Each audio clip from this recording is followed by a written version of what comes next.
अनाथ मुलांना आरक्षण देण्याचा निर्णय हा जीवनातला सर्वात समाधान देणारा निर्णय असल्याचं मुख्यमंत्री देवेंद्र फडणवीस म्हणाले। डॉक्टर बाबासाहेब आंबेडकरांनी मांडलेल्या संधीची समानता या तत्वाच्या प्रेरणेनं राज्य शासनानं 1% अनाथ आरक्षणाचा निर्णय घेतला।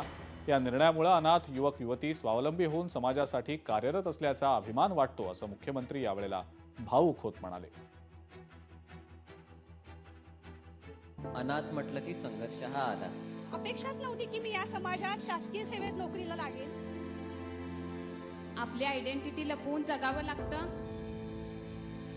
आरक्षण पास केलं त्यावेळेस मला असं वाटलं की माझ्याकडे मोठं शस्त्र आलंय। आरक्षण म्हणजे माझे शस्त्र आहे, आपल्या सर्वांचं शस्त्र आहे। कोणताही अनाथ असो तो महत्वाकांक्षी असतो आणि त्याच प्रवाहातून आज मी वर आली आहे। दिशादर्शक असा दीपस्तंभ आम्हाला हवा होता आणि अनाथ आरक्षणाचा निर्णय आमच्यासाठी सर दीपस्तंभ ठरला।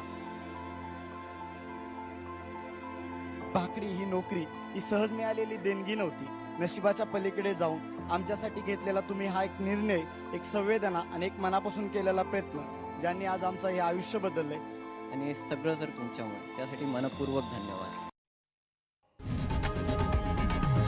लोकशाही मराठी ऐका, पहा, जागरूक रहा।